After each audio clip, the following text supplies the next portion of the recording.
Hello, good evening, everyone. All students who appeared for JEE Main got rank, whatever it may be, qualified JEE Advance and got the rank. कुछ भी rank हो, लेकिन rank मिली है आपको JEE Main में और JEE Advance में. ये सभी बच्चों के लिए ये सेशन है. As you know, JEE Advance का रिजल्ट 15 तारीख को लगा और 16 तारीख से काउंसलिंग प्रोसेस का पोर्टल शुरू हो गया है. So today we'll be discussing the procedure and the precautions which we have to take while filling the choices. क्योंकि अगर आपने गलत choices भर के लॉक कर दिया तो फिर आपको कोई बचा नहीं सकता. There is no communication and will be directly out of the process. So don't do that. पहले पूरा समझ लो, कोई जल्दबाजी नहीं है. I'll explain step by step what you are supposed to do. और आपकी अगर कुछ क्वेरीज है तो आप चैट बॉक्स में डालेंगे तो मैं बाद में उसको आंसर करूँ. So let us begin our journey. As you all know, it is a joint seat allocation authority. Short में उसको जोसा बोलते हैं for the academic for the year that is 2021. And joint seat allocation का मतलब होता है कि IIT की सीट्स, NIT की सीट्स, IIITM की सीट्स और कुछ सेंट्रली फंडेड टेक्निकल इंस्टीट्यूशन है उनकी सीट्स, ये सभी सीट्स का एक साथ डिस्ट्रीब्यूशन होता है विद दिस अथॉरिटी. तो जब भी आपने JEE Main एग्जाम दिया है उसमें आपको रैंक मिली है तो you become eligible to register yourself on this portal. If you have got advance rank then that information also is there available when you fill the application number of JEE Main. ये सब चीजें आपको मिल जाएगी. So you will be allowed to fill appropriate choices. If you are cleared only JEE Main, तो आपको बाकी के choices मिलेंगे, IIT के choices नहीं मिलेंगे. And if you are cleared or qualified JEE Advance also, you will get both the choices. Rather, all the three types of institutions as choice. Maybe it is IIT, maybe it is NIT, or maybe it is IIIT or other centrally funded institutions. सभी के choices आपको मिलेंगे if you have got a rank in JEE Advance. Now, having understood this, so we have invited all the students who have got rank in JEE Main to participate in today's session, and please participate in this JOSA counseling round. आपके rank अगर बहुत नीचे है तो भी आप participate बिल्कुल कर सकते हैं, और अगर इसमें चॉइस नहीं मिलता है तो आपको CET के लिए जाना पड़ेगा. वो चॉइसेस बाद में मिलेंगे जब वो कैप राउंड्स ऑन हो जाएंगे. But till that time please try to understand the procedure and the pros and cons of what you are doing.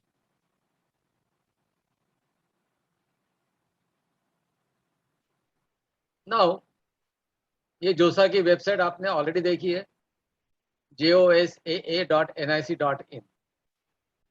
ये पोर्टल पे जाके आपको पूरा काम करना है. मैं पूरा अभी पढ़ के नहीं बता रहा हूँ आपको slide, but the process is not very difficult. सबसे पहले आपको ऑनलाइन रजिस्ट्रेशन करना पड़ेगा. उसके बाद में आपको चॉइसेस फिल करने पड़ेंगे, which is the most crucial step. यहाँ पे गलती करेंगे और लॉक कर देंगे तो फिर प्रॉब्लम हो जाएगा. फिर राउंड शुरू हो जाते हैं 1 2 3 4 5 6. पहले मॉक राउंड्स होते हैं, फिर एक्चुअल अलॉटमेंट राउंड्स होंगे लॉक करने के बाद में, और उसमें आपको या तो सीट मिलेगी, अगर सीट मिलती है तो उसको क्या करना चाहिए, कैसे एक्सेप्ट करना चाहिए, और नहीं मिलती तो क्या होगा. ये सब होने के बाद, एक्सेप्ट करने के बाद में आपको लास्ट पार्ट जो रहता है वहाँ पे जाना पड़ेगा, which is nothing but payment of counselling fees, and obviously it means that you have accepted the seat.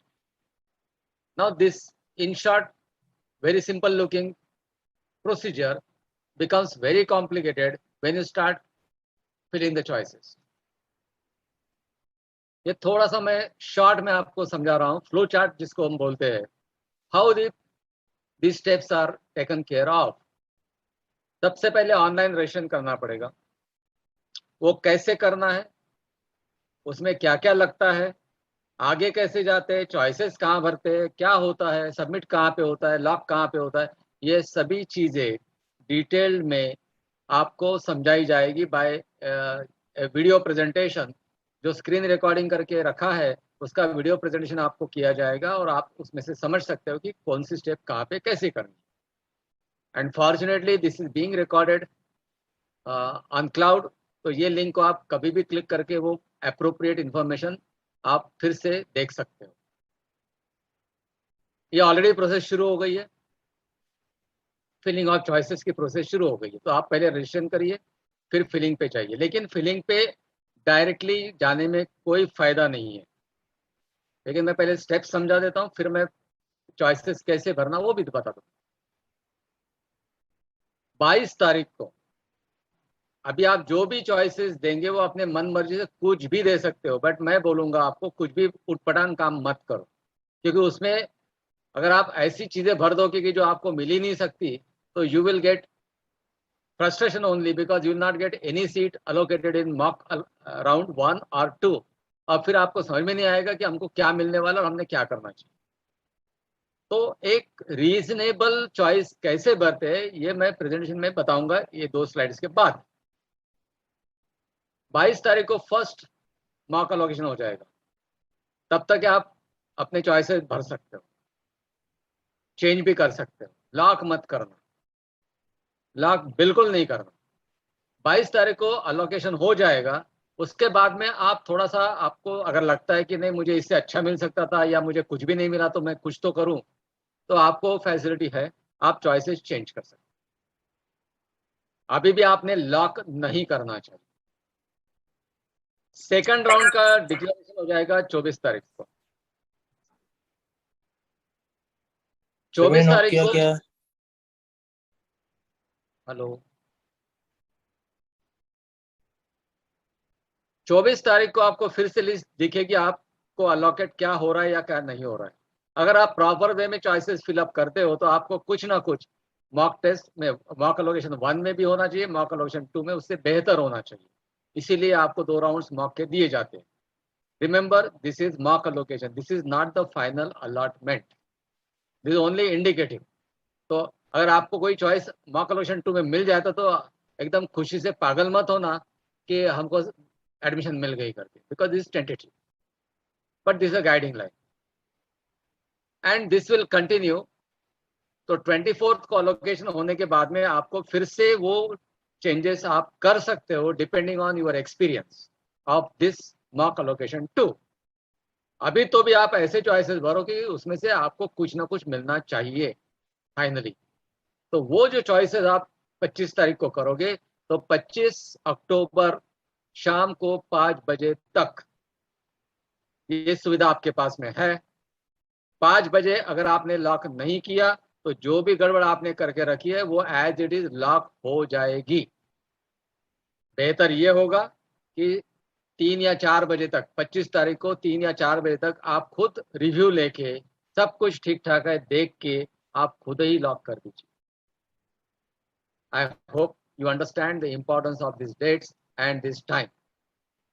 कई बार ऐसा हुआ है कि ध्यान नहीं दिया, जो भी गलत सलत पहले भरा था, मॉक अलोकेशन 1 देखा नहीं, 2 के भी रिजल्ट देखे नहीं, कुछ तो भी हमने वो भरे थे वो कुछ मिला ही नहीं है, फिर भी हमने ध्यान नहीं दिया, ऑटोमेटिक लॉक हो गया और फाइनली पूरे 6 राउंड 7 राउंड होने के बाद भी हमको कुछ नहीं मिला।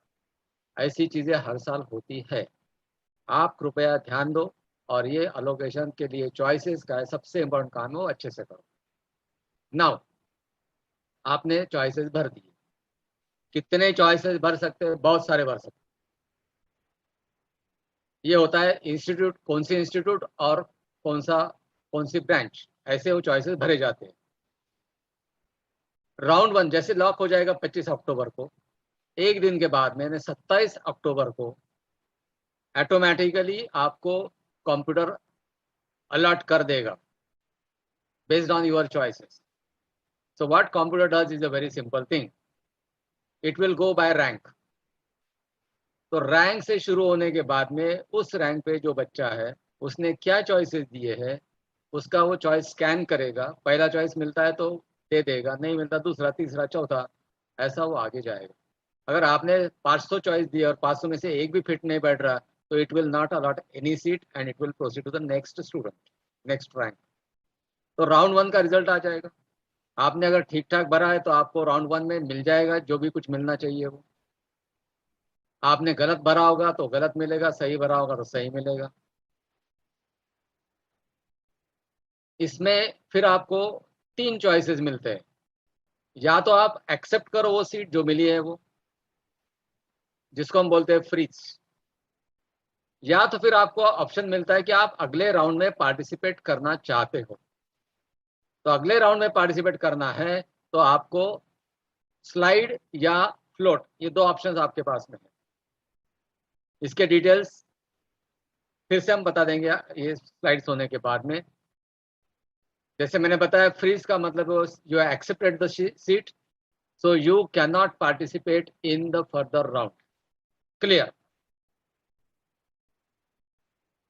स्लाइड का मतलब होता है जो सीट आपको मिली है, जिस इंस्टीट्यूशन में वो सीट मिली है, अगर उसी इंस्टीट्यूशन के हायर चॉइसेस आपने भरे हैं लेकिन वो मिल नहीं पाए, तो आप इंस्टीट्यूट तो ले लो। फिर हो सकता है कि आपको अगर अपॉर्चुनिटी मिलती है, कुछ कैंसलेशन होते हैं, तो आप स्लाइड अप कर जाओगे वही इंस्टीट्यूशन में, इंस्टीट्यूशन चेंज।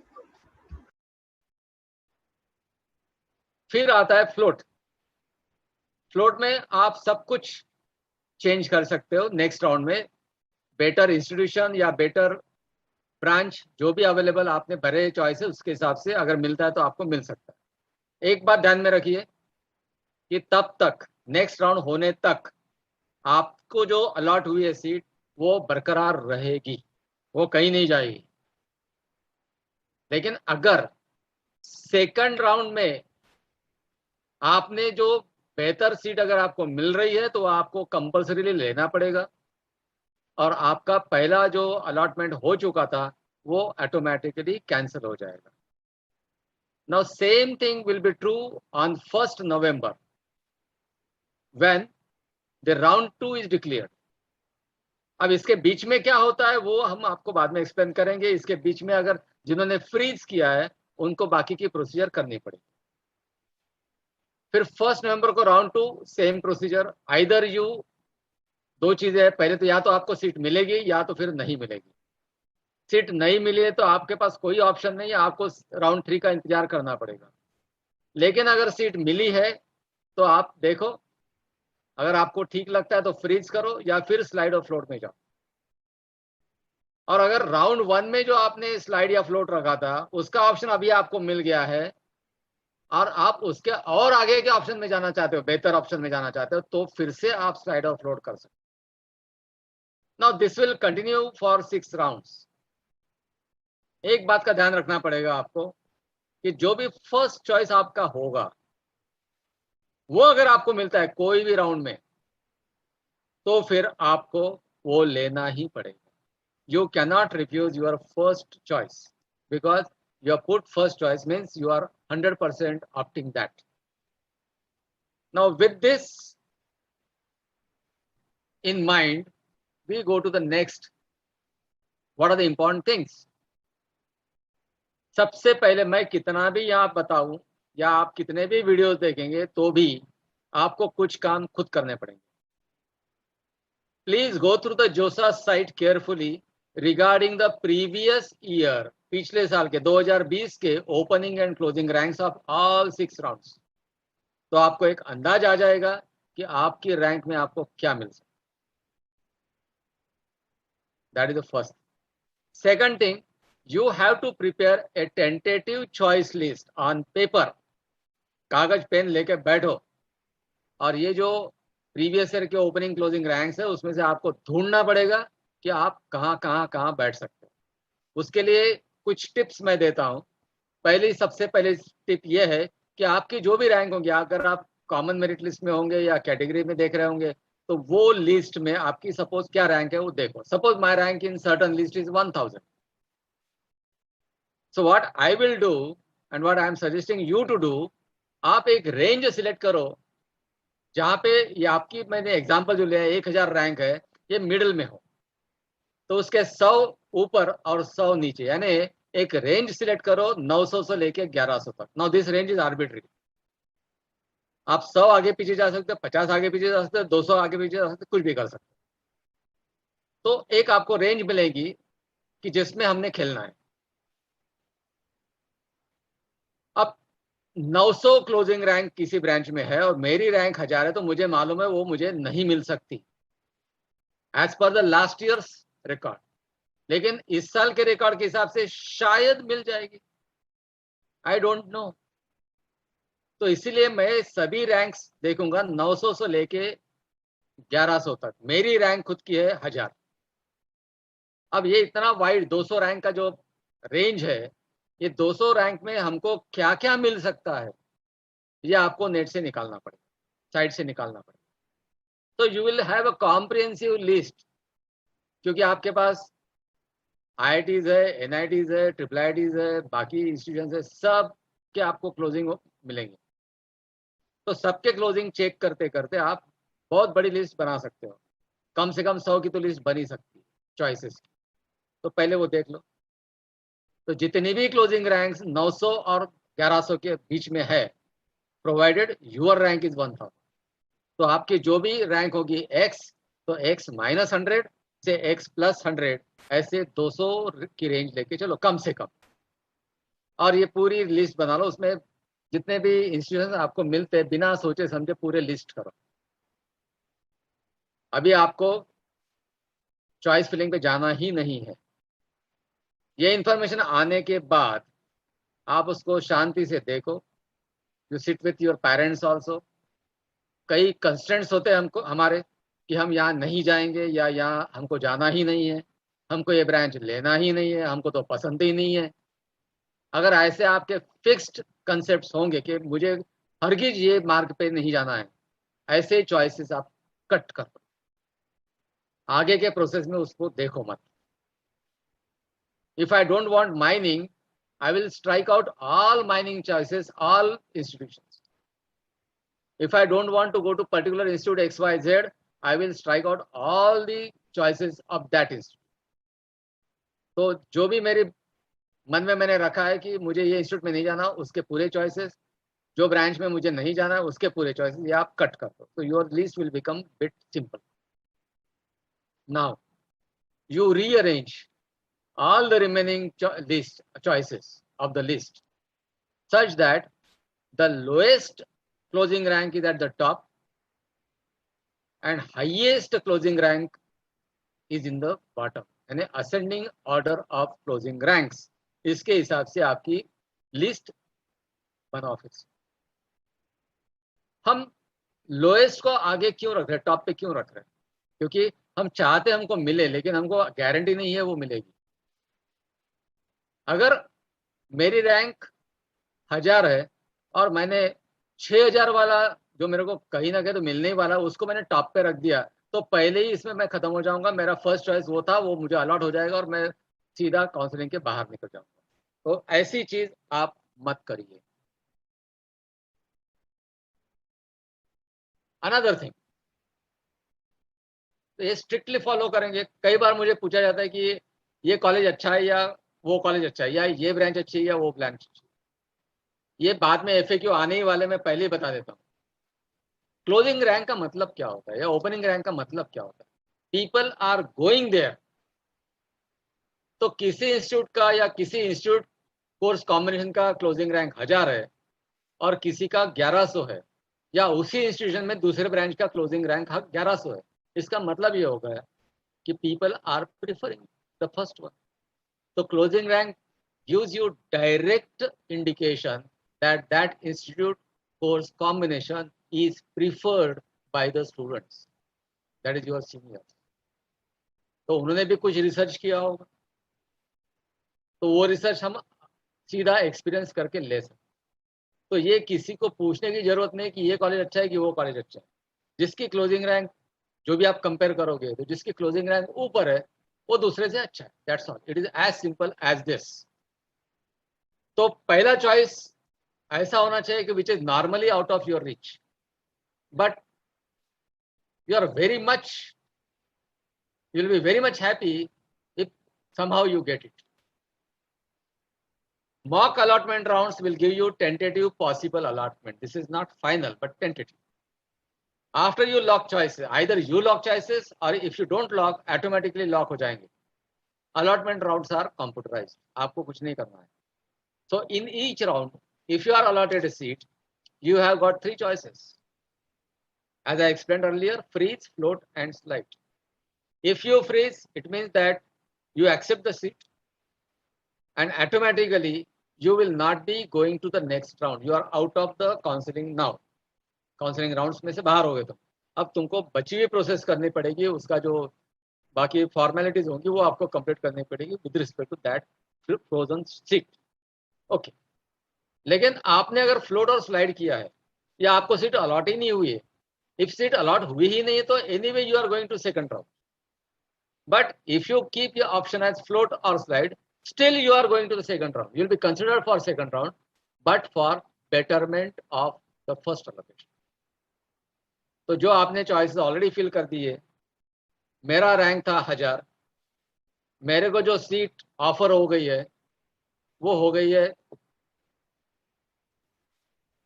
फॉर्चुनेटली समझो, इफ आई एम फॉर्चुनेट 950 वाली, तो मैं तो सोचूंगा अरे बहुत अच्छा है, मैं तो फ्रीज कर लूंगा. लेकिन हो सकता है कि मेरे को 940 वाली सीट भी मिल जाए नेक्स्ट राउंड में. सो what I will do, I will either choose float or slide. अंतर इतना ही है, फ्लोट में आप इंस्टीट्यूशन और कोर्स कॉम्बिनेशन का कोई ये नहीं होता, आप ऊपर जा सकते हो.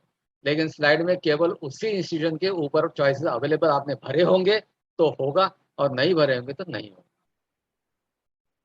So you automatically go to the next round if no seat has been allotted or you have chosen float and slide. Please remember, freeze करने के बाद में next round नहीं होता.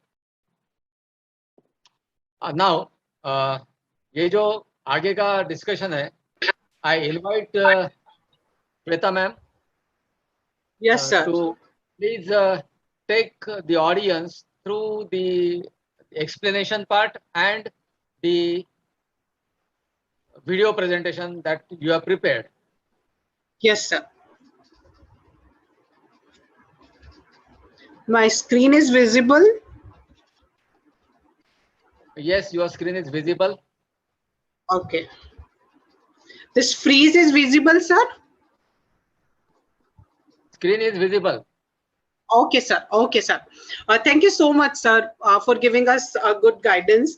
Now I'll tell you what are the options, like freeze क्या होता है, float क्या होता है, and slide क्या होता है. So first of all, freeze is something, this word itself says you have locked it. So as sir said, अगर आपने deadline तक फ्रीज नहीं किया ऑप्शन तो वो ऑटोमेटिक उसको लॉक कर देगा आपकी चॉइसेस को.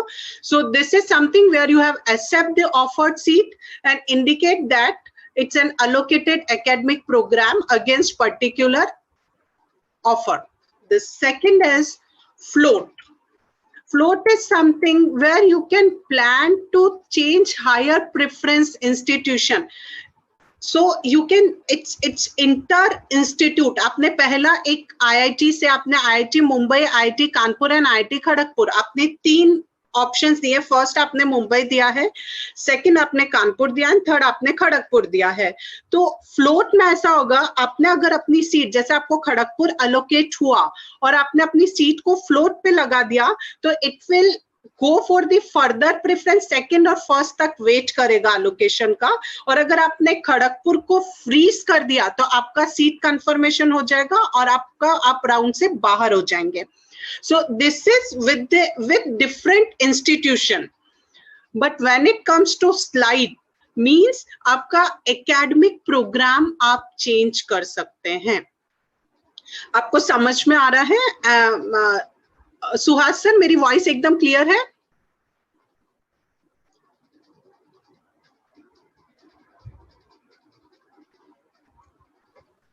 Ma'am, please proceed. Yeah.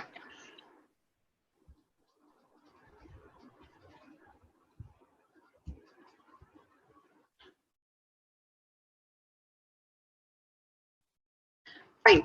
And when it comes to slide, the academic program for a particular institution, जैसे आपने IIT खड़गपुर सेलेक्ट कर लिया है और आपने स्लाइड पे लगा दिया है, मीन्स आप सेम IIT खड़गपुर के दूसरे academic program of better preference, जैसे IIT खड़गपुर में आपकी प्लानिंग, आपने प्रेफरेंस फर्स्ट दिया था कंप्यूटर साइंस, सेकंड दिया था आपने से फॉर एग्जांपल सिविल, तो आपको अगर सिविल मिल गया है और you want to wait for computer science, तो आप सेम इंस्टीट्यूशन में एकेडमिक प्रोग्राम चेंज करने के लिए स्लाइड ऑप्शन पे क्लिक करेंगे। यानी मैं इसको और क्लियर कर देती हूँ, फ्रीज मतलब आपने लॉक कर दिया, फ्लोट मतलब आपको इंस्टीट्यूट और प्रेफरेंस वाले के लिए ट्राई करना है, उसके लिए वेट करना है, तो आपका फ्लोट होगा, और slide means with in institution जो आपको मिला है, सेम इंस्टीट्यूशन में आपको अपना एकेडमिक प्रोग्राम, जिसे अपन कॉमन लैंग्वेज में स्ट्रीम भी बोलते हैं, आपको अगर स्ट्रीम चेंज करनी है विद इन द इंस्टीट्यूशन तो आप उसको स्लाइड क्लिक करेंगे। द मोस्ट इंपॉर्टेंट थिंग, जो इंपॉर्टेंट पॉइंट्स आपको ध्यान रखने, सर ने ऑलमोस्ट आपको सारे ही पॉइंट बता ही दिए हैं।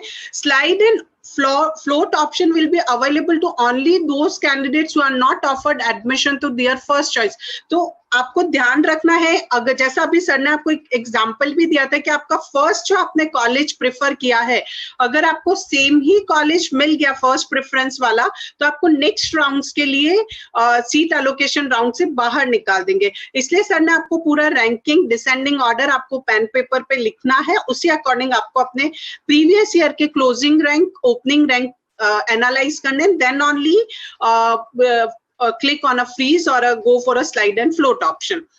इसमें एक बहुत इंपॉर्टेंट चीज है, slide and float options are not available in the last round of seat acceptance, because उसके बाद जब कोई राउंड होने ही नहीं वाला है, कोई राउंड पॉसिबल ही नहीं है, last round is the 6th round, तो उसके बाद आप अगर उसमें सोचते हैं मैं स्लाइड एंड फ्लोट ऑप्शन लगा पाऊंगा, तो वो फिजिबल नहीं है। अगर आपको कुछ स्लाइड और फ्लोट ऑप्शन लास्ट राउंड के बाद कुछ प्लान करना है, तो आपको पर्टिकुलर इंस्टीट्यूशन पे रिपोर्टिंग के टाइम पे कुछ पॉसिबिलिटी है, बट आप उस तक वेट नहीं करिए। Now I'll share you some videos like this screen recording, how to do that.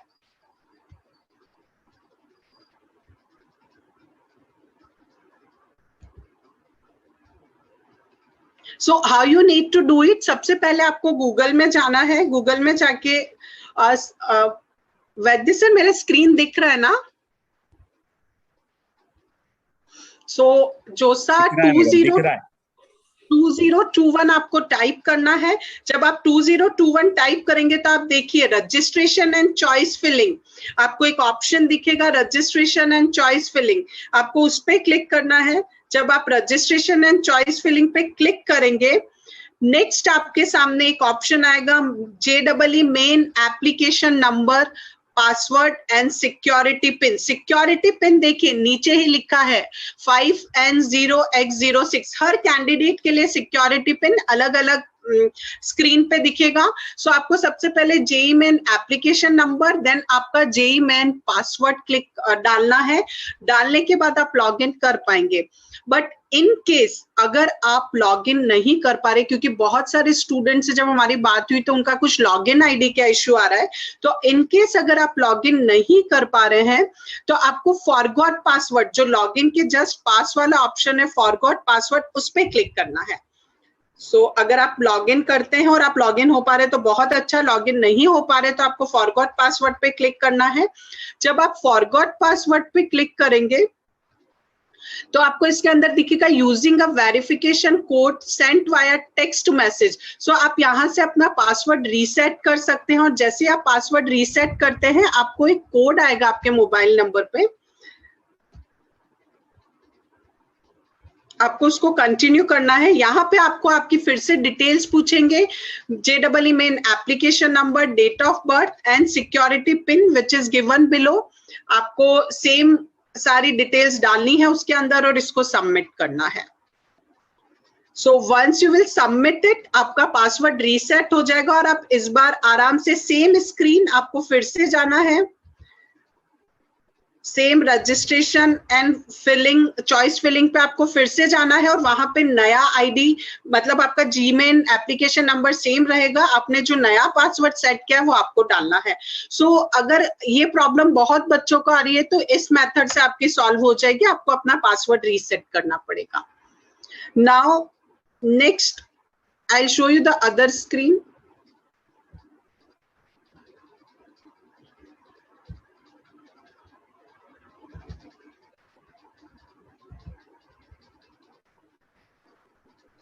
Okay, so यहाँ पे कुछ टर्म्स एंड कंडीशंस लिखी हुई है। सो ये टर्म्स एंड कंडीशन आपको, आप उसको रीड कर लीजिए, बट इन एनी कंडीशन आपको उसको अग्री करके ही आगे बढ़ना है। सो आपको इसको अग्री करना है, आई अग्री पे क्लिक करना है। आप जब आई अग्री पे क्लिक करेंगे तो आपको आपका पर्सनल डिटेल्स दिखने लगेगा, बिकॉज आपने जेई मेन एप्लीकेशन नंबर से लॉगिन किया है। सो जेई मेन एप्लीकेशन नंबर, आपका नाम, आप सब कुछ यहाँ पे देख सकते हैं। सो यहाँ पे बिकॉज पासवर्ड एक इंपॉर्टेंट चीज है which is not suppose to be shared, so हमने एक ऑनलाइन पोर्टल की हेल्प से जो बना हुआ वीडियो था किसी की पर्सनल इंफॉर्मेशन का, we are utilising the same as we are not suppose to use the students password, so we are utilising the same online available source. So आप जैसे ही अपना एप्लीकेशन नंबर और डिटेल्स डालेंगे, आपको आपके सारे पर्सनल इंफॉर्मेशन यहाँ पे दिखने लग जाएगी। So this is the personal information for a particular student, आपके फादर नेम, मदर नेम, आपका category, PWD, date of birth, आपका CRL rank, PWD rank, everything you will be able to find out. Now यहाँ पे एक important चीज है, because these things, these information जो आपको रेड में क्लियरली लिखा है, please carefully verify and update the following information once confirm these information can not be changed, यानी आप ये इंफॉर्मेशन को चेंज नहीं कर सकते हैं।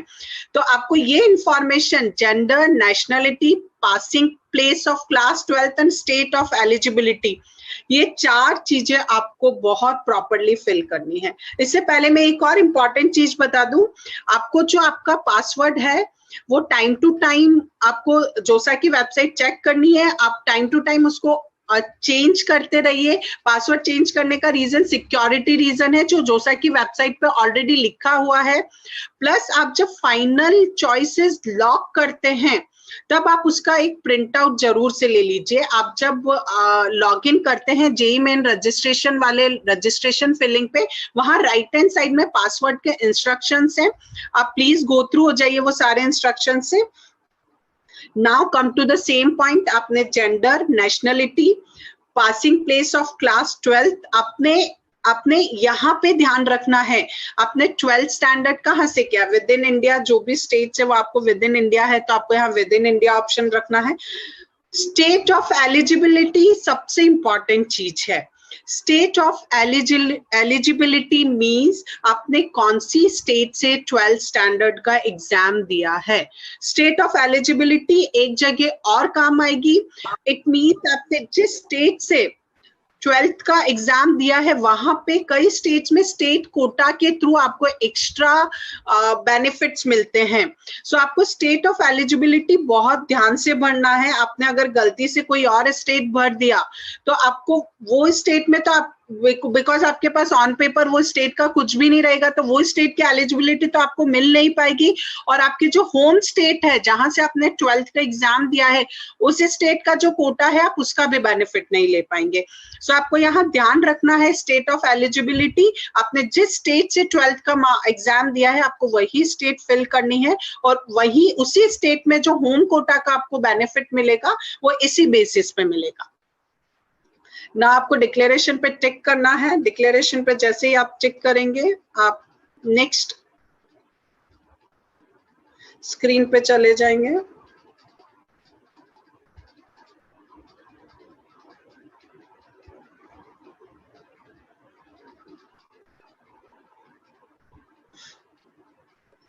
Now you need to tick on declaration, then submit and review.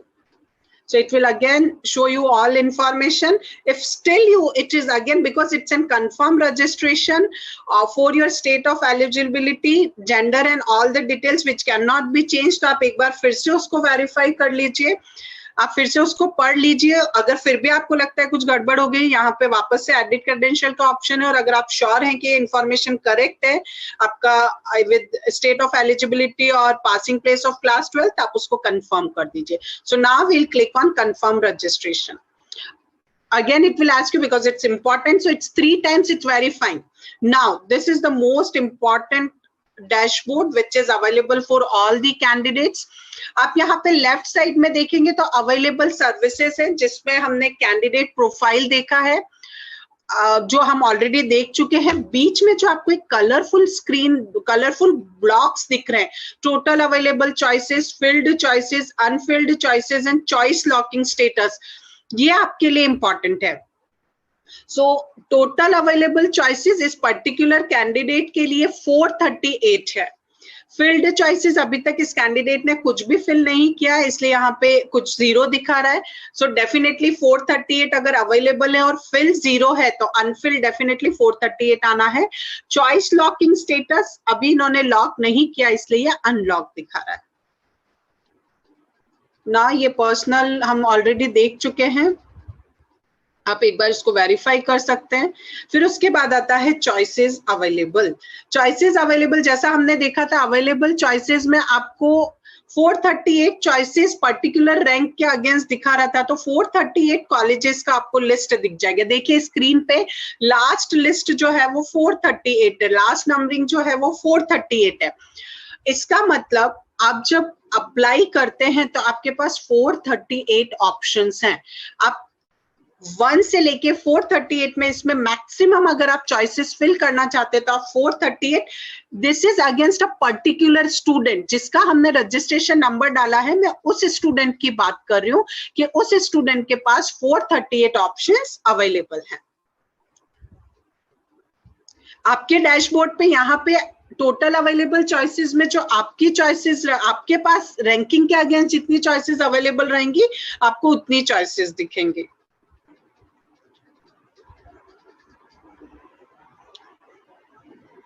Now, here there is all institute type, all institute and all programs. So all institute types will show you type of institution. आप IIT के लिए apply कर रहे हैं, NIT के लिए apply कर रहे हैं, Indian institute of tech IIIT के लिए अप्लाई कर रहे हैं, या गवर्नमेंट फंडेड टेक्निकल इंस्टीट्यूशंस के लिए अप्लाई कर रहे हैं, तो वो सारी चॉइसेस आपको यहाँ पे दिखेंगे.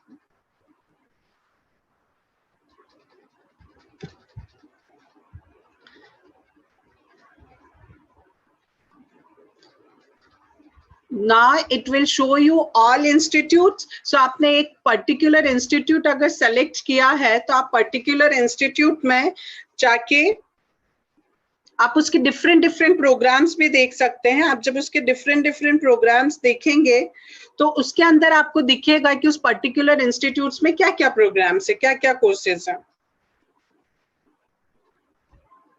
आप वहां से देख सकते, क्लिक करके. अब आपने अवेलेबल चॉइसेस में देखा, सबसे पहले हमने अवेलेबल चॉइसेस चेक किया. हमने जो इसमें इंस्टीट्यूट फिल किया है वो NIT भोपाल फिल किया है. सो जब हमने NIT भोपाल फिल किया तो NIT भोपाल में हमने कंप्यूटर साइंस को फर्स्ट प्रेफरेंस दी. सो देखिए चॉइस नंबर 1 आ रहा है. देन चॉइस नंबर 2 पे हमने इलेक्ट्रॉनिक्स एंड कम्युनिकेशन डाला. चॉइस नंबर 3 पे हमने इलेक्ट्रिकल इंजीनियरिंग डाला. चॉइस नंबर 4 पे हमने केमिकल इंजीनियरिंग डाला of the same NIT Bhopal, of the same NIT Bhopal, voice of the same NIT Bhopal हमने डाले. Now, if you want to remove the choices, see this interface is very easy and it's very understandable interface. आपको यहाँ पे क्या क्या option दिख रहा है? Remove up and down, remove up and down.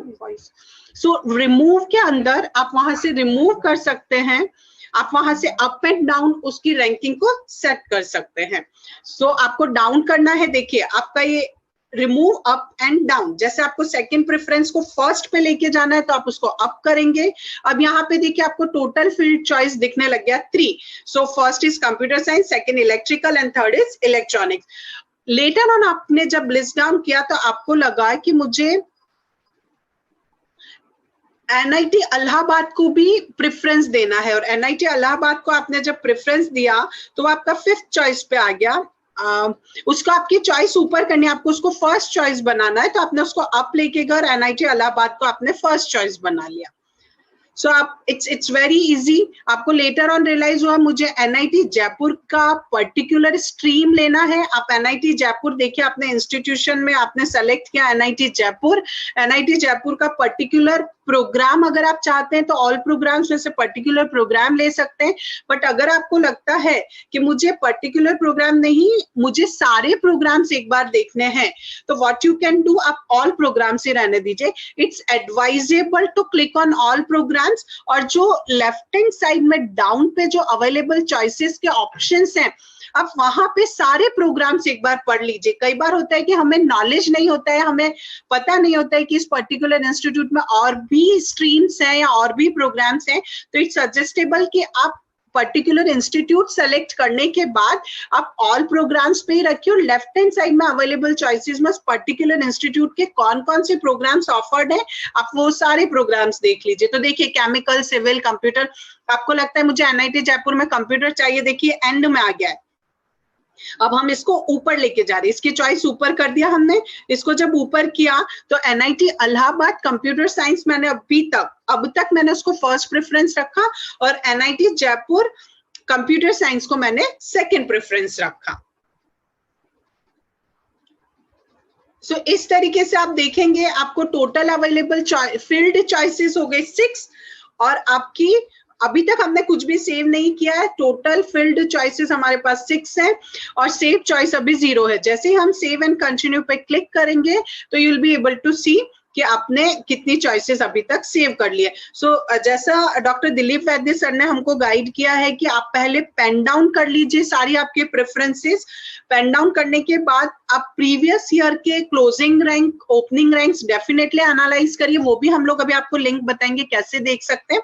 और बेस्ड ऑन दैट आप अपनी चॉइसेस, अगर आपको बाद में डिस्कशन, जैसे सर ने बोला है कि बाद में डेफिनेटली क्वेरीज आने ही वाली हैं, अगर कोई ऐसी क्वेरी आती है कि मुझे कौन से पर्टिकुलर कॉलेज की कौन सी स्ट्रीम अच्छी है, आपको अप एंड डाउन करना है, तो डेफिनेटली इसमें ऑप्शंस अवेलेबल हैं, आप चॉइसेस को अप एंड डाउन कर सकते हैं। अब आपको इसको सेव एंड कंटिन्यू करना है, ओके करना है। सो यहाँ पे आपने जब इसको ओके करेंगे तो आपका टाइम डेट, आपने क्या चॉइसेस किस टाइम पे फिल किया था वो भी यहाँ दिखाएगा आपको। जैसे यहाँ पे आप देख सकते हैं टोटल अभी तक सेव चॉइस 0 दिखा रहा था, पर अभी हमको दिखाने लगा total save choice 6, saving time 16 अक्टूबर, जब ये हमने जब डेमो बनाया है तब उसका एक ही टाइम है।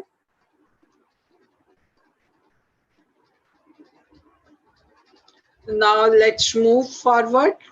So अब हम लोग करेंगे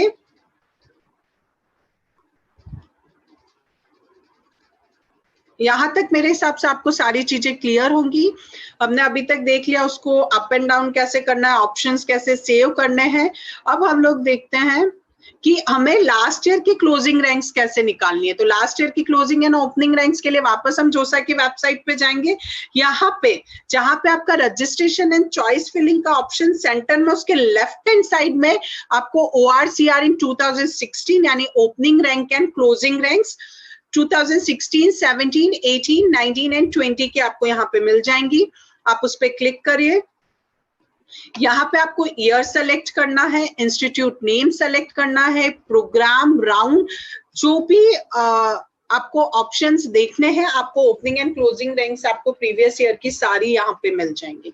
इससे एक लिस्ट जनरेट होगी, आप वो PDF देख सकते हैं, और वो PDF देखने के बाद you'll get an clear idea. इसको सबमिट करने के बाद एक लिस्ट जनरेट होगी, उस लिस्ट में पूरा प्रीवियस ईयर की आपने जो रैंक्स, जो ओपनिंग एंड क्लोजिंग रैंक के लिए रिक्वायरमेंट डाली है, आपको वो लिस्ट मिल जाएगी।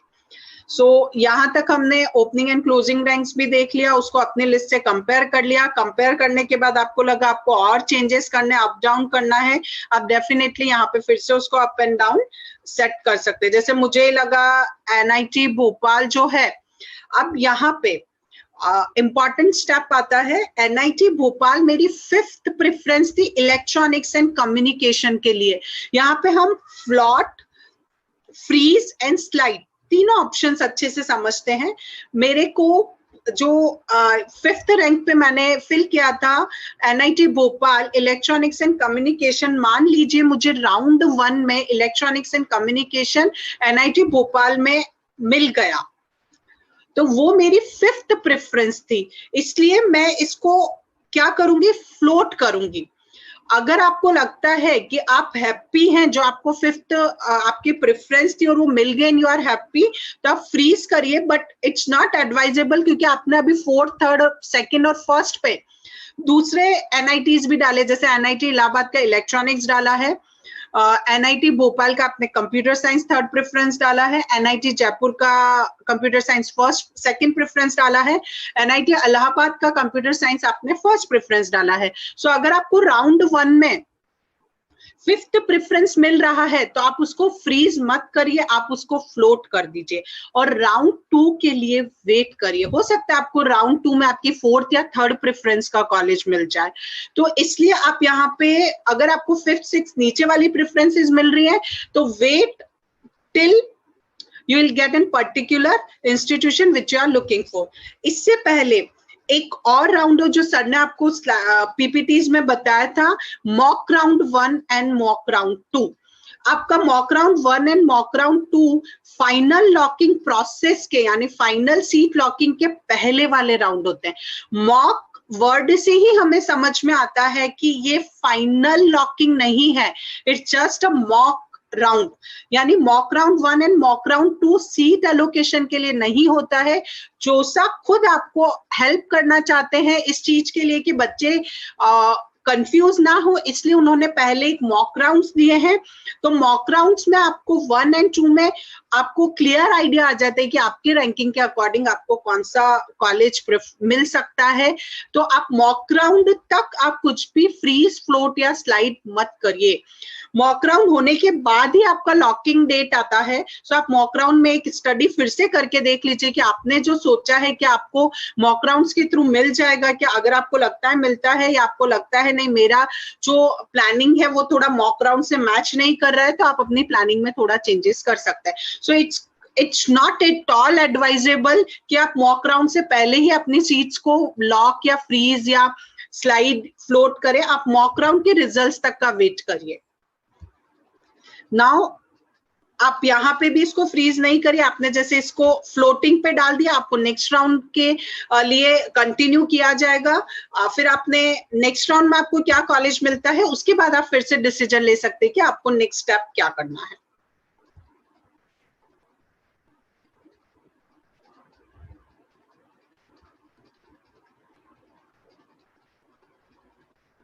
Right, so we should wait for mock round result 1 and 2, then we should again analyze the things, and if we want to lock different choices, हम लोग different choices lock कर सकते हैं। ये इंटरफेस बहुत आसान है, आपको राइट हैंड साइड पे रिमूव अप एंड डाउन इसकी टर्मिनोलॉजी से ही पता चल रहा है। आपको रिमूव करनी है चॉइस, आप रिमूव कर सकते हैं, आपको अप एंड डाउन एडजस्ट करना है, आप अप एंड डाउन एडजस्ट कर सकते हैं। आपने जब फाइनल डिसीजन ले लिया, आपने उसको सेव एंड कंटिन्यू कर दिया। नाउ अगर आपने अभी देखा होगा हमने मैनेज फील्ड चॉइसेस पे क्लिक किया है। मैनेज फील्ड चॉइसेस मींस आपको, अगर आपने सब फिलअप कर दिया, मान लीजिए आपको 438 ऑप्शन फिलअप करने की फ्लेक्सिबिलिटी थी, तो आप हर एक, आपको लास्ट मान लीजिए आपको 100th वाला या 50th वाला ऑप्शन ऊपर लाना है, तो आपको बार बार उसको अप करना पड़ेगा। सो यहाँ पे आप चॉइस में कुछ भी रीअरेंजमेंट करना है, आप यहाँ पे आके चॉइस रीअरेंज कर सकते हैं। आपको ये विंडो बहुत क्लियरली दिख रही है। मैनेज फील्ड चॉइस के बाद चॉइस रीअरेंज है, आप वहां से चॉइसेस को रीअरेंज कर सकते हैं।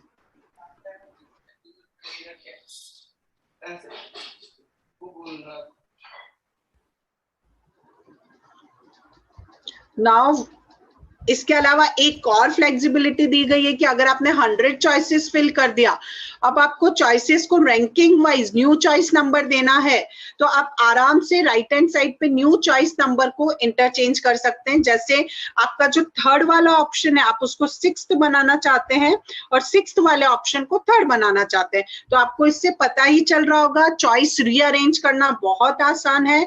ये ऑप्शन सिर्फ न्यू चॉइस नंबर का ऑप्शन इसलिए दिया है कि अगर बच्चों को 50th या 40th पे जो ऑप्शन है उसको थर्ड या फोर्थ पे फॉर एग्जाम्पल लाना है। आपको वैसे इस लूप में नहीं जाना, आपको लिस्ट बनाते टाइम ही ध्यान रखना है कि आपको रैंकिंग कैसे, प्रायोरिटी कैसे सेट करनी है। फिर भी आपको कहीं लगता है कि मुझे 50th नंबर या 20th नंबर वाला ऑप्शन 5th या 6th पे लाना है, तो आपको अप करने में बहुत टाइम लगेगा। इसलिए जोसा ने एक और फ्लेक्सिबिलिटी दी है कि आप चॉइस नंबर्स को इंटरचेंज कर सकते हैं, फिर आप उसमें सेव चेंजेस कर सकते हैं। सो थर्ड को 6 बना दिया, 6 को थर्ड बना दिया, हमने चेंजेस सेव कर दिए। यहाँ पे ये पूछेगा, then it's fine. Now see, अब जो आपका इंटरफेस है उसमें आप क्लियरली देख सकते हैं टोटल अवेलेबल सीट चॉइसेस 438 इस पर्टिकुलर रजिस्ट्रेशन एप्लीकेशन नंबर के अगेंस्ट हमने 6 चॉइसेस फिल की हैं। सो पहले आपको फिल्ड चॉइसेस में 0 दिखा रहा था एंड अनफिल्ड चॉइसेस में 438 दिखा रहा था, बट बिकॉज हमने 6 चॉइसेस फिल कर दी है तो अनफिल्ड में हमको 432 दिखाने लग गया and 6, so total sum will be 438। ये जो चॉइस लॉकिंग है ये ही हमारा पूरा इंपॉर्टेंट फेज है। ये चॉइस लॉकिंग स्टार्ट होगा 24 अक्टूबर 2021 11 o'clock इंडियन स्टैंडर्ड टाइम के हिसाब से। आपको उससे अगर आप वहां पे लॉक करना भूल जाते हैं, ये आप बिल्कुल ध्यान रखिएगा, अगर आप लॉक करना भूल जाते हैं तो ऑटो लॉक हो जाएगा। सर ने ऑलरेडी आपको बता दिया है, ऑटो लॉक या उसको सिस्टम लॉक बोल सकते हैं। अगर आपने लॉक खुद से नहीं किया तो जो भी आपने प्रेफरेंसेस फिल की हैं, सिस्टम उन प्रेफरेंसेस को फाइनल समझ के उन प्रेफरेंसेस को पिक करके उसको ऑटो लॉक कर देगा। So this is the date. आपका अभी तक लॉकिंग जो प्रोफाइल है जिस कैंडिडेट का हम लोग डेमो में देख रहे हैं उसका अभी अनलॉक्ड ही दिखा रहा है। आपको और भी कुछ चेंजेस करना है, आप डेफिनेटली जाके वहां चेंजेस कर सकते हैं। इसमें आपको जितनी अवेलेबल चॉइसेस हैं इसमें कोई रिस्ट्रिक्शन नहीं है, जो चॉइसेस आपके पास अवेलेबल है आप सारी चॉइसेस को सेलेक्ट कर सकते हैं। और जो बच्चे आईआईटीज वगैरह फिलअप करने के लिए एलिजिबल है उनके पास डेफिनेटली चॉइसेस और बढ़ जाती हैं। सो आपको ऑटोमेटिक टोटल अवेलेबल चॉइसेस दिखाएगा और आप वहां से उसको पिक कर सकते हैं। So this is all about filling up the form. Now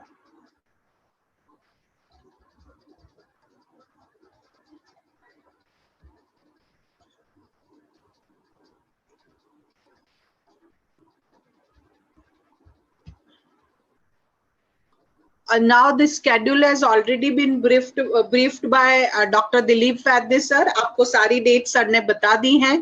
15th अक्टूबर को आपका रिजल्ट आया था, 16th अक्टूबर से हमारा ऑनलाइन फिलअप चालू हो गया था। Now the second thing is इसमें राउंड 1, राउंड 2, राउंड 3 की डेट्स दी हुई हैं। आपको, आप अगर वेबसाइट पे जाते हैं आप वहां पे सारी आपको पीडीएफ अवेलेबल रहती है, वहां से सारे इंफॉर्मेशन ले सकते हैं। Now this is a question and answer session, so we'll just go for the question and answer session. Sir. Yeah, thank you, ma'am. Yes, sir. You have elaborated nicely the whole procedure by means of a video recording. Thank you, I have sir. received several queries in chat box. Yes, yes. I'll answer one by one, try to answer as many as possible. Sir, I have very low rank. Will I be allotted NIT? See, I don't know what is your rank, but you will be allotted. Whether you will get rank or not, that certainly depends on the mock allotment. आप mock allotment में participate करेंगे तो कहाँ तक आपको chances है, क्या chances है वो दिख जाएगा। So this question will be answered when you participate. NIT मिलेगी नहीं मिलेगी, कौन सी मिलेगी, ब्रांच मिलेगी नहीं मिलेगी, ये सब चीजें आपको पार्टिसिपेट करने के बाद ही पता लग सकती है। नेक्स्ट क्वेश्चन इज, अगर किसी ने फ्लोट किया और उसको बाकी राउंड में सीट नहीं मिली तो फ्लोट वाली सीट रहेंगी क्या? Yes, if you have been allotted a seat in one of the rounds and you wanted to go to the higher options, and you keep this either as float or slide, and if you don't get that option in the subsequent round, your seat is already there. But the moment another better seat is allotted, this seat will be cancelled.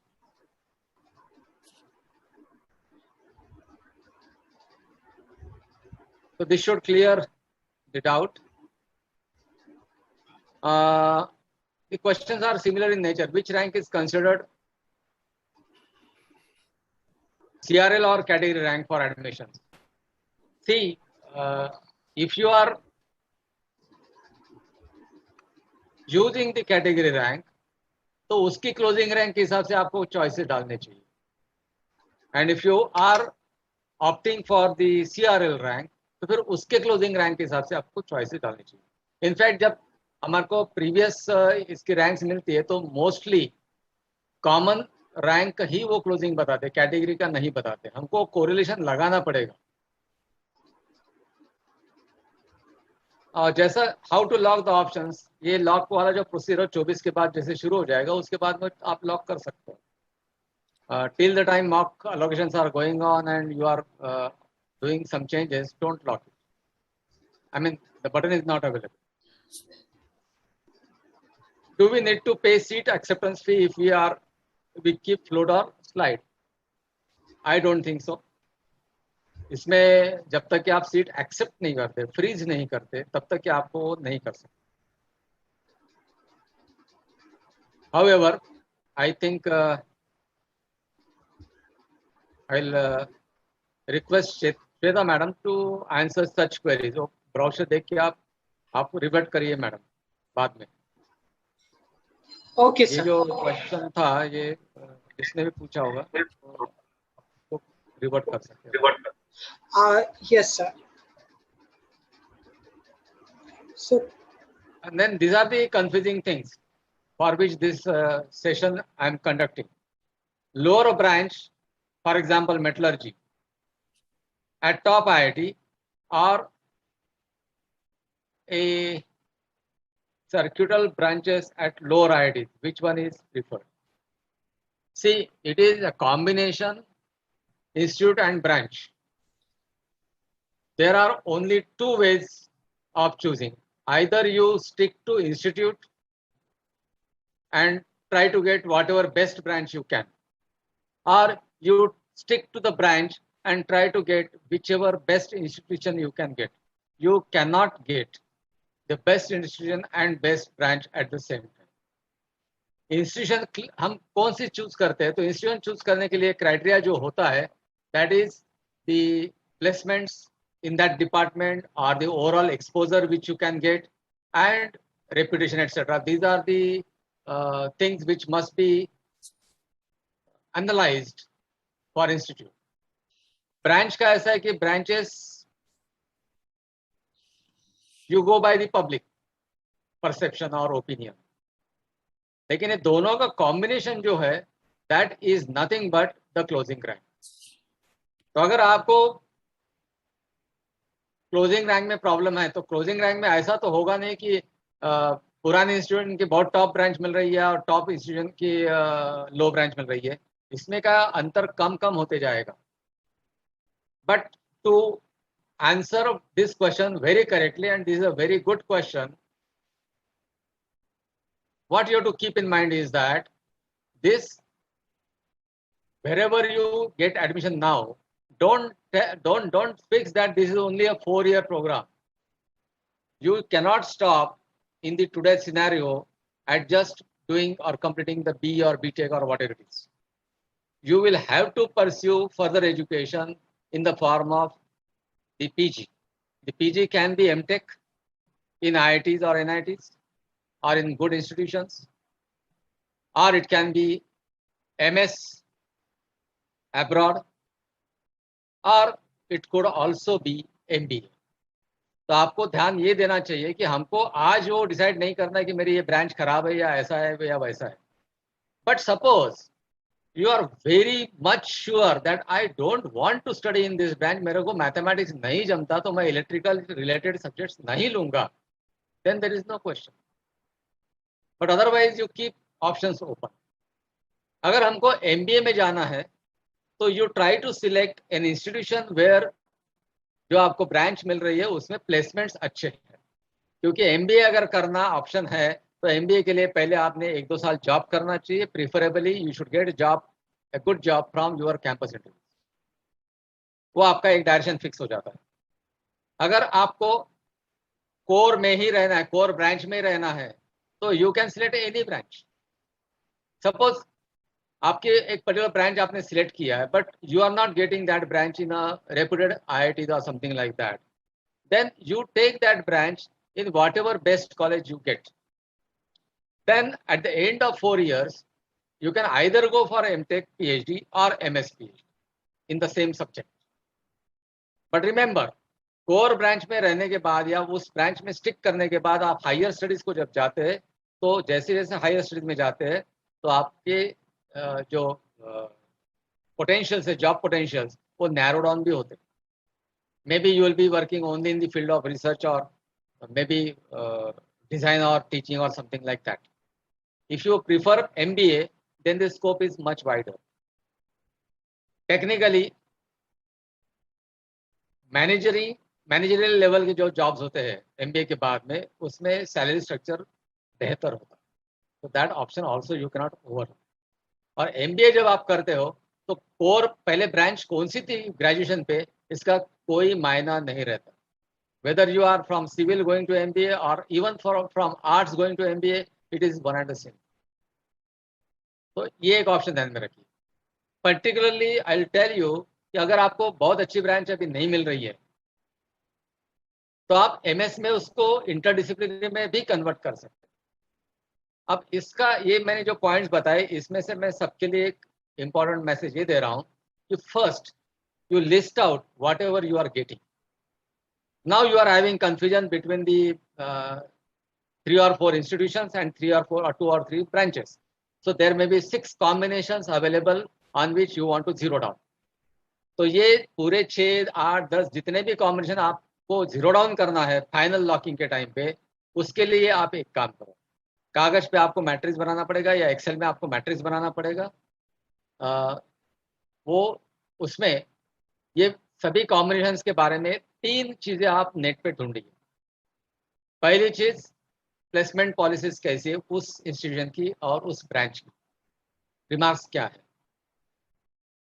दूसरा, overall reputation क्या है.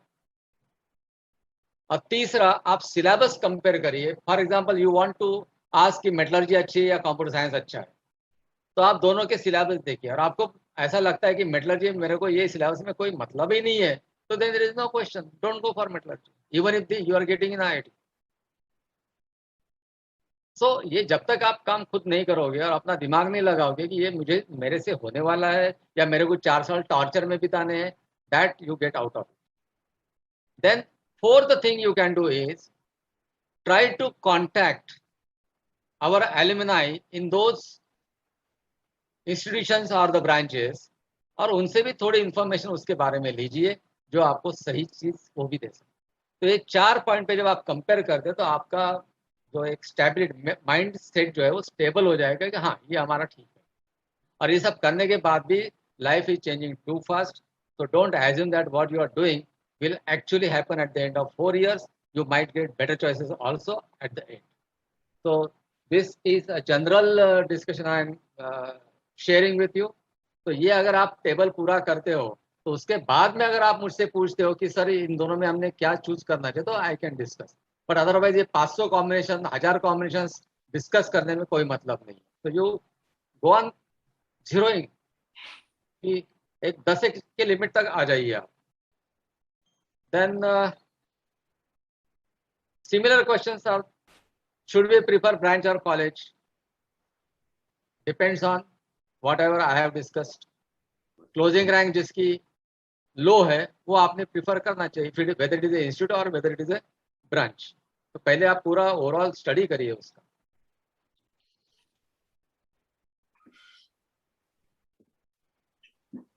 Is there a different counseling session in place for private colleges? I don't know which private colleges you are talking about. If you are talking about the Maharashtra state colleges, it will be through the CAP round. And if there are few government funded institutions, so I will not call them as private ones. तो उसका जो है वो आपको जोसा से हो सकता है, जोसा के ब्राउचर में दिया हुआ है. Is there any scope for NIT with OBC rank 1,70,000? I really do not know. आप प्रोसीजर में जाइए, पिछले देखिए क्या क्या क्लोजिंग रैंक्स है और उस पे से आपका अनुमान आप बना सकते हैं. With this, sir, I am having some questions for you. Yes, Sarang sir.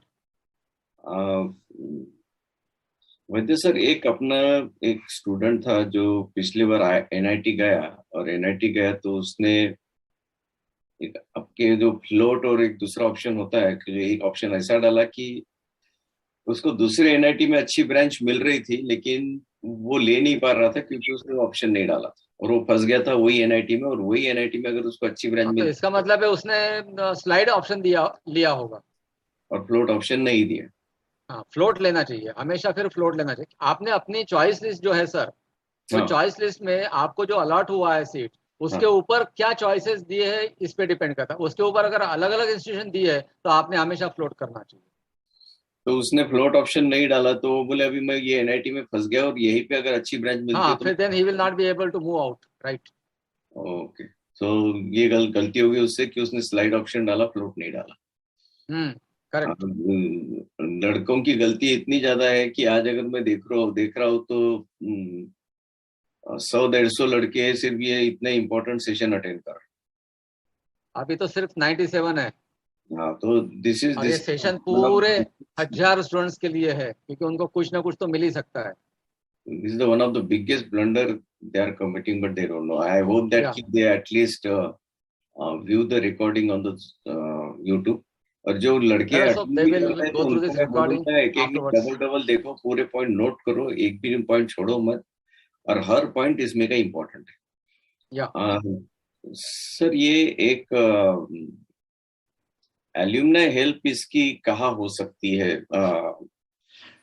मुझे लगता है आपके पास एल्यूमनाई डेटा पूरा है कि कौन सा बच्चा कहाँ गया है, तो ऐसा कोई मैकेनिज्म इधर मयंक सर या श्वेता मैडम ने ऐसा कोई मैकेनिज्म ऑपरेट किया है कि मेरे को कोई पर्टिकुलर इंस्टीट्यूशन के बारे में इंफॉर्मेशन चाहिए और अपना एक सीनियर एकेडियन वहां पे है, तो ऐसा कोई मैकेनिज्म इन्होंने एस्टेब्लिश किया है?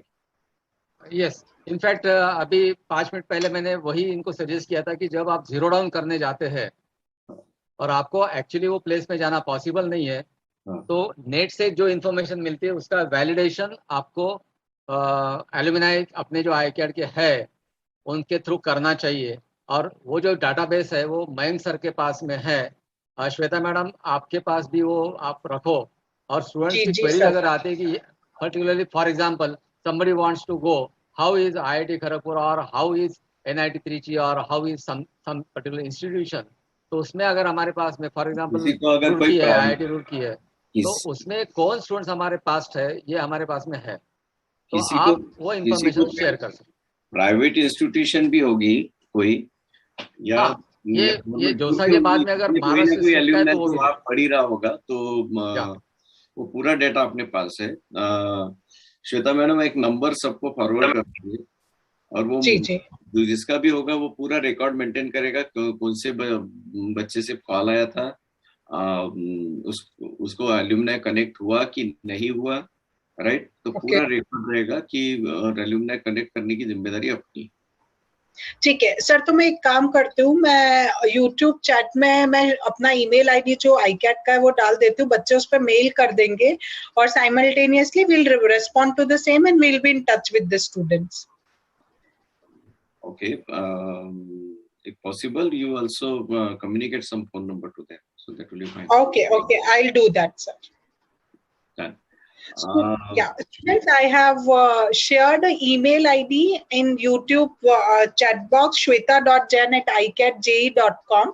आप उस पे हमें मेल कर सकते हैं, and I'm writing a contact number also. You can contact on the same number which I have already shared last time. I have given you my contact. I have typed the contact number also. You can touch in with us and we will definitely connect you with the alumni of the particular college. That's great. There are two And more they will be questions, sir, very I would like to address first. Huh. Somebody says that there are only around 40,000 seats to be allocated, and my rank is 1,19,000. Should I even attend? See, prima facie you won't get any seat, but there is a chance कि कोई seat अगर unfilled रह जाती है तो there may be a spot round, and many times spot round में भी admission हुए हैं, तो पार्टिसिपेट करने में कुछ भी प्रॉब्लम नहीं है, पार्टिसिपेट करना चाहिए एंड ट्रैक रखना चाहिए. ओके, वी विल एक्सेप्ट और विल आई मीन माइंडसेट हमारा रहेगा कि चलो हमको नहीं मिलने वाला, लेकिन नहीं मिलने वाला इसलिए हम करेंगे ही नहीं, प्रयास ही नहीं करेंगे, तो फिर दिक्कत है. मेरा भी ये सजेशन रहेगा, बिंदास पार्टिसिपेट करो ना, क्या फर्क पड़ने वाला, नहीं मिलेगा ना, पार्टिसिपेट करना चाहिए बिल्कुल. और and we have got good number of examples कि वो आखिरी के इसमें मिल गए. ऐसे तो कितने वीएनआईटी की सीट्स खाली भी गई है या जो किसी ने अप्लाई नहीं किया. मैं इसी पे एक बात करना चाहता हूँ कि जिसको अगर एमबीए करना है उसको ब्रांच से कोई लेना देना नहीं है, राइट. उसने तो फिर एनआईटी और आईआईटी जाना चाहिए, और एक खाली सीट जाने क्यों देने का, यहाँ चले जाना चाहिए इन्होंने. Yeah, if I will get the first choice I have filled, then will I remove from the other rounds? और थोड़ा सा मुझे लैंग्वेज में कंफ्यूजन लग रहा है. पहला चॉइस अगर आपको मिल गया है तो आप फ्लोट वगैरह नहीं कर सकते, वो आपको लेना ही पड़ेगा. अगर आप वो नहीं लेंगे तो आप तो पूरे सिस्टम से बाहर हो जाओगे, एक्सेप्ट ही करना पड़ेगा.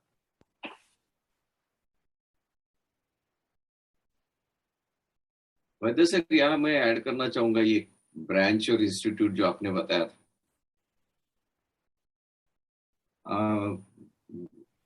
बहुत बार लड़के ये कर रहे हैं कि मेरे को इसका आईटी का कंप्यूटर साइंस नहीं मिल रहा तो फिर मैं मैकेनिकल ले रहा, या कोई गवर्नमेंट कॉलेज का कंप्यूटर साइंस नहीं तो मैं ये ले रहा हूँ. ऐसा ना करते हुए हमने एक स्पेसिफिक सोच लेना चाहिए मुझे क्या करना है. कोई अगर एकदम कंफ्यूज है, उसको ब्रांच कौन सी लेना है समझ में नहीं आ रहा है, तो मैं क्लियर बताता हूँ कि अगले 25 साल पूरे इंफॉर्मेशन टेक्नोलॉजी के, तो बिंदास उधर चले जाओ. दूसरा, किसी को अगर ये समझ में नहीं आ रहा है कि कोई ऐसा भी हो सकता है किसी की प्रायोरिटी, किसी के डैडी अगर बड़े कॉन्ट्रैक्टर है तो he can not for civil engineering. Okay, तो फिर तो उसने सोचना ही नहीं चाहिए ये आईटी वाईटी ये सब चीजों के बारे में, इफ ही जॉइनिंग हिज और her father's business.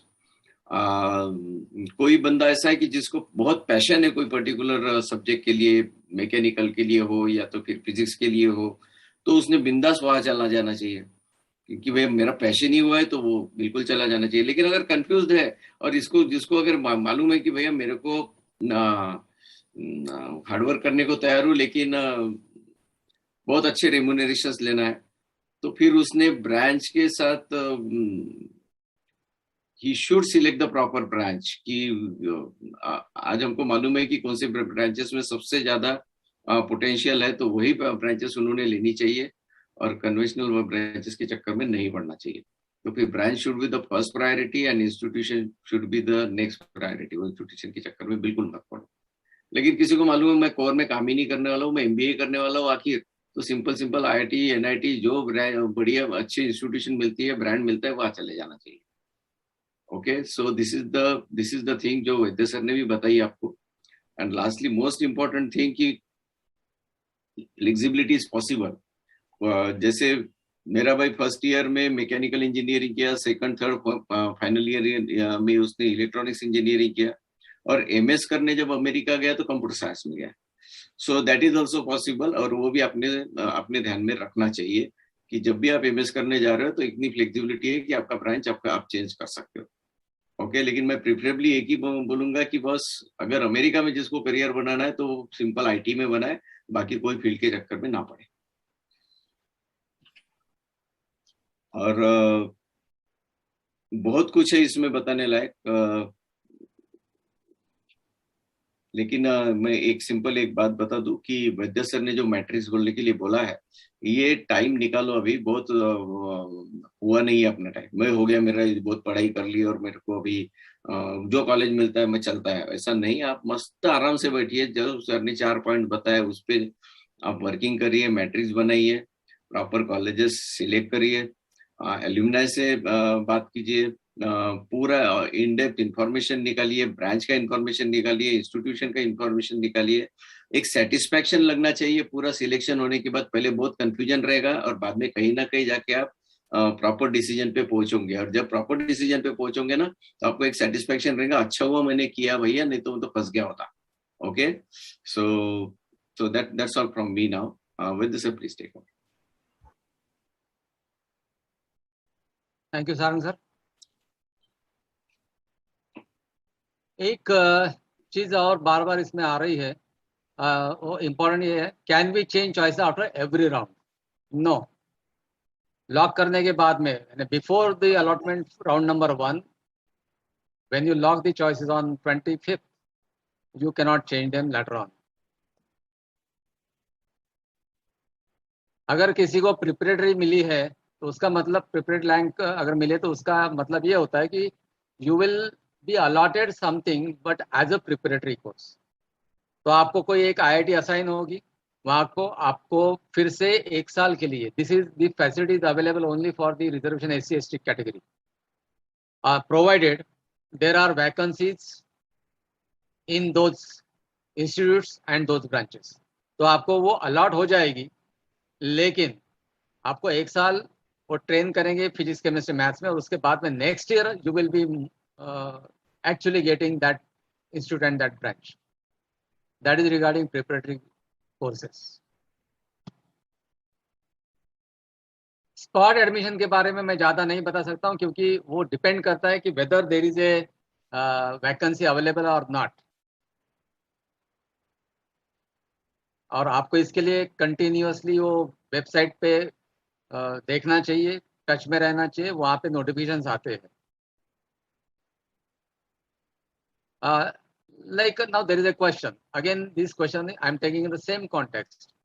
Sir, is IIIT Bhubaneswar is a good college? Good than what? Compare किससे कर रहे हैं?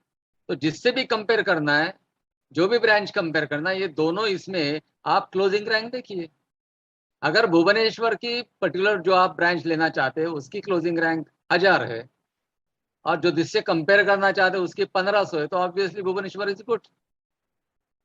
तो you just compare with the ranks, because that gives you direct indication कि ये college दूसरे college से कंपेयर कहाँ होता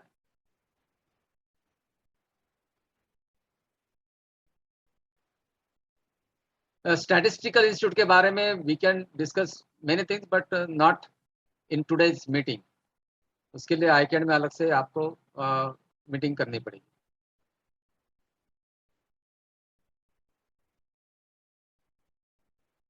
sir please take session for choosing branch, we are very confused. मैं जब आपके एज के था तो मैं भी बड़ा कंफ्यूज था, लेकिन हमको चॉइसेस नहीं थे, हमको सिर्फ कॉलेज में एडमिशन मिलती थी और 1 साल के बाद में सब्जेक्ट आपको ब्रांच लेनी पड़ती थी। तो मैंने बहुत सिंपल काम किया था। हमको फर्स्ट ईयर में एक मैकेनिक्स सब्जेक्ट था, एक थर्मोडायनेमिक्स था और एक इलेक्ट्रिकल था। मैंने इतना ही सोचा था कि जिस सब्जेक्ट में मेरे को ज़्यादा मार्क मिलेंगे वो ब्रांच मैं लूँगा। तो बट अभी ऐसा नहीं, अभी कन्फ्यूजन बहुत बढ़ गए। तो कन्फ्यूजन दूर करने के लिए आपको जहाँ जहाँ कंपेयर करना है उनके सिलाई भी देखो। सिलेबस में सब्जेक्ट के नाम रहते हैं, क्या है उसमें थोड़ा सा रहता है। तो जब भी बहुत ज़बरदस्त कन्फ्यूजन है तो आपने ये देखना चाहिए, सिलेबस कंपेयर करना चाहिए, वो समझने की कोशिश करना चाहिए। अब फिर उसमें अगर कोई चीज़ नहीं आपको समझ में आ रही है तो आप मुझसे कांटेक्ट कर सकते हैं।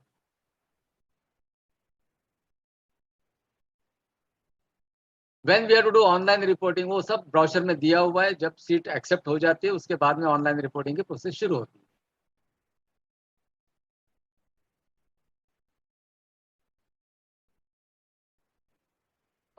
ये ईमेल आईडी और number for alumni database will be share to you. हम नोटिफाई कर देंगे, आपके पेरेंट कनेक्ट ऐप में भी आ जाएगा। Again same question Rishabh sir, VNIT और NIT Rourkela chemical engineering is good. अरे कंपेयर कर लो। कंपेयर करने के बाद अगर आपको ऐसा पता लग रहा है कि Rourkela is better, but your parent is no no no VNIT में घर में रहो, then that is your choice.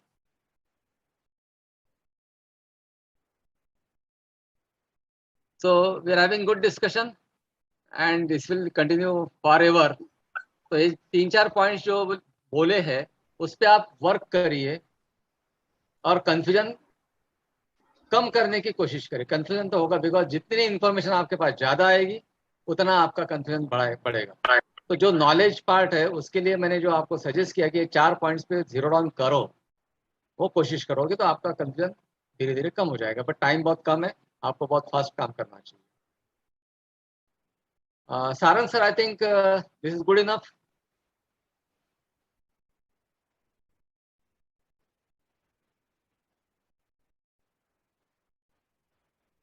Yes sir, it is awesome session. Okay. And मेरा एक ही सजेशन बच्चों से यही रहेगा कि ये सेशन फिर से सुनो। जो पॉइंट सर ने बताए वो बहुत ही इंपॉर्टेंट पॉइंट्स है। मैं होता तो अपने नोट कर ही लिए होंगे, मैं होता तो प्रॉपरली नोट करता, उस पर वर्क करता। 2-3 दिन मैं सिर्फ और सिर्फ इंस्टीट्यूशन और ब्रांचेस उसके पीछे ही पूरा इन डेप्थ वर्किंग करता और पूरा कंफ्यूजन क्लियर करता। वो करना चाहिए। जब मैं करता, यानी मैं आज की स्टेज में बोलता हूँ मैं कर सकता। आपके एज ग्रुप में शायद मैं इतना ज्यादा वर्क नहीं करता, लेकिन बाद में पछताता जरूर। ओके, तो इससे अच्छा है कि हमने अच्छा वर्किंग कर लेना चाहिए। And this is the requirement, understand this point. So wish you all the best guys. Sir एक बहुत सबसे फंटास्टिक क्वेश्चन सबसे आखिरी में आया है। हाँ, ICATS dropper batch. Yes, dropper का कोई प्रॉब्लम नहीं है, लेकिन ड्रॉपर के क्रेडेंशियल्स क्या है उसमें प्रॉब्लम आती है। क्या होता है कि if you are prepared very well for 2 years और 4 year 5 year जो भी है, unfortunately just before exam there was some mishap and so you could not get the rank. In that case there is absolutely genuine reason to repeat, क्योंकि आप पहुंच गए वो मुकाम तक, but because of the things which are not in your hands, you lost the rank, then it means that you deserve a chance. तो ऐसे case में रिपीट कर सकते हैं। लेकिन हमने 2 साल कुछ काम नहीं किया है, 4 साल कुछ काम नहीं किया है और हम चाहते हैं कि अभी 1 साल में मैं बहुत कुछ कर लूंगा, वो नहीं होगा। वो काम 1 साल में पॉसिबल नहीं है। तो इसलिए उस केस में ड्रॉपर्स बैच में कोई मतलब नहीं रहता। तो ये क्लियर कट अपने माइंड में देख लीजिए। दूसरा रीजन ये है कि अगर हमारी बस छूट गई somehow, so what we should do, we have to go to the destination, we will wait for the next bus. तो मैं आपको ये बताऊंगा कि आपकी अगर एक बस छूट गई है,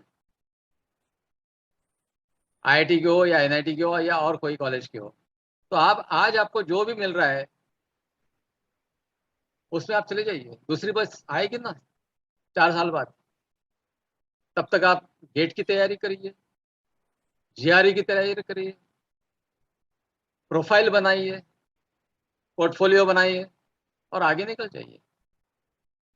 क्योंकि अगर हमने अभी कुछ नहीं किया है और हम अंधेरे में अभी बोल रहे हैं कि हमको 1 साल रिपीट करना है, तो आज बड़ा इंटरेस्ट रहता है, 3 महीने के बाद वो जीरो डाउन हो जाएगा और लाखों लोग जो अभी बैठे हैं वो आपके ही बॉस बन के आपके आगे निकल जाएंगे। तो एक जो टिपिकल सिचुएशन होती है कि कहाँ पे हमने रिपीट करना चाहिए, वो बहुत स्पेसिफिक है और उसमें बहुत फायदा होता है। यार एब्सोल्युटली राइट सर, कि अगर बच्चा एग्जाम बिगाड़ के आया है तो वो ड्रॉपर बैच का मतलब है कि भैया और एग्जाम ये करते हैं। लेकिन 4 फेजेस होने के बाद ऐसा कोई स्कोप दिखता नहीं है कि 4 फेजेस जेईई मेन के हो गए अपने पास। तो बच्चों ने यही देखना चाहिए कि अगर सही मायनों में उसका रैंक जो आना चाहिए था वो नहीं आया है और वो सिर्फ एग्जाम टेम्परामेंट के कारण, तब वो रिपीट करे। अदरवाइज कोई रिपीट करने में कोई मतलब नहीं है। You are absolutely right. तो बच्चा ये देखे और अगर वो तब हमको अप्रोच करता है तो हम कुछ करेंगे उसको।